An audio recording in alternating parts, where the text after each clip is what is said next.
वरील विवरणाप्रमाणे विटा शहरातील घुमटमाळा येथून 19 मार्च 2025 रोजी रात्री 8 वाजण्याच्या सुमारास हिरो होंडा कंपनीची स्प्लेंडर मॉडेलची मोटारसायकल कोणीतरी अज्ञात चोरट्याने चोरून नेली होती म्हणून वगैरे मजकुराचा जबाब यातील फिर्यादी यांनी दिलेल्याने विटा पोलीस ठाणे गुन्हा नंबर 158 BNS कलम 303(2) प्रमाणे गुन्हा दाखल करण्यात आला होता। सदर प्रकारच्या चोरीच्या गुन्ह्याच्या तपासाच्या अनुषंगाने विटा पोलीस ठाण्याचे प्रभारी अधिकारी माननीय पोलीस निरीक्षक श्री धनंजय फडतरे यांनी विटा पोलीस ठाण्याकडील गुन्हे प्रकटीकरण पथकास तपासाच्या सूचना दिल्या होत्या।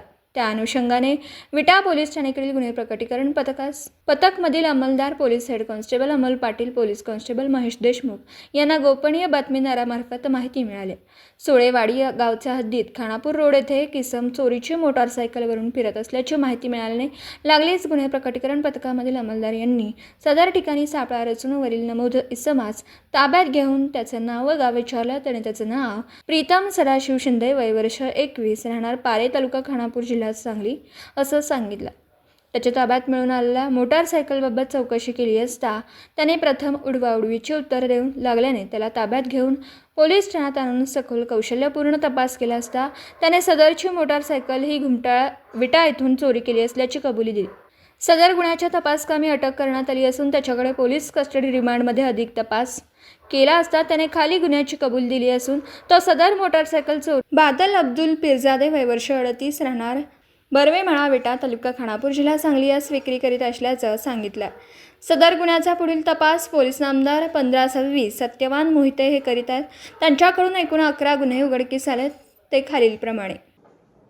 सांगली जिल्ह्याचे पोलीस अधीक्षक माननीय Sandeep Ghuge sir, upper police अधीक्षक माननीय ऋतू कोकर मॅडम, विटा उपविभागाचे पोलीस अधिकारी माननीय विपुल पाटील सर यांच्या आदेशाने विटा शहरातील वाढत्या मोटरसायकल चोरीचे गुन्हे तात्काळ उघडकीस आणण्याबाबतच्या सूचना दिलेल्या होत्या त्यांनी। त्याबाबत गुन्हे प्रकटीकरण पथकाच्या अंमलदारांना यावर वर्कआउट करण्याबाबत सूचना देण्यात आल्या होत्या। काल रोजी गुन्हे प्रकटीकरण पथकाचे अंमलदार गस्त करीत असताना त्यांना सोळेवाडी गावच्या हद्दीमध्ये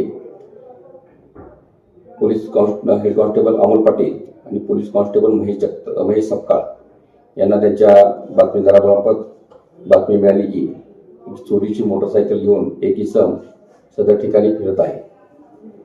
मिळालेल्या बातमीच्या अनुषंगानं गुन्हे प्रकटीकरण पथकाच्या अंमलदारांनी सदर ठिकाणी सापळा रचून प्रीतम सदाशिव शिंदे या इसमाला तिथं पकडण्यात आलेला आहे। पारेगावचा राहणारा इसम आहे।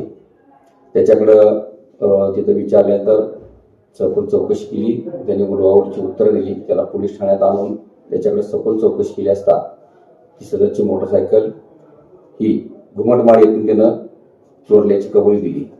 त्यानंतर सदर गुन्ह्यामध्ये त्याला अटक करण्यात आली। त्याची पोलीस कस्टडी रिमांड घेऊन त्याच्याकडे विचारपूस केली असता त्यानं अशाच प्रकारच्या एकूण 10 गाड्या चोरी केल्याच्या कबुली दिलेली आणि सदरच्या गाड्या ह्या सर्व चोरून तो विटा बर्वेमाळा येथील बादल अब्दुल पिरजादे याला विक्री करत असल्याचे सांगितले। बादल अब्दुल पिरजादेच्या घरापासून आपण सर्व गाड्या या जप्त केलेल्या आहेत। त्यामध्ये विटा पोलीस स्टेशनच्या 4 गुन्ह्यातील गाड्या मिळून आलेल्या आहेत। आटपाडी पोलीस स्टेशनमधून एक चोरीला गेलेली गाडी ती मिळून आली। तळबीड पोलीस स्टेशन सातारा जिल्हा तिथील एक गाडी आहे। सातारा शहर पोलीस स्टेशनच्या हद्दीतली एक गाडी आहे। कडेगाव पोलीस स्टेशनच्या हद्दीतली एक गाडी आहे। हातकणंगले पोलीस स्टेशन जिल्हा कोल्हापूरच्या हद्दीतली एक गाडी आणि कासेगाव पोलीस स्टेशनच्या हद्दीत अशा एकूण 10 गाड्या आम्ही चोरीच्या हस्तगत केलेल्या आहेत। 3,85,000चा हा टोटल मुद्देमाल जप्त केलेला आहे आणि त्याकरता गुन्हे प्रकटीकरण पथकाच्या सर्व अंमलदारांनी यामध्ये कौशल्यपूर्ण तपास केलेला आहे। अशाच प्रकारचे काही आणखी चोरीचे गुन्हे उघडकीस येत आहेत का याबाबत पुढील तपास चालू आहे। जय हिंद। दिवसभरातील घडामोडींचा आढावा घेण्यासाठी पाहत रहा N24 मराठी न्यूज चॅनल।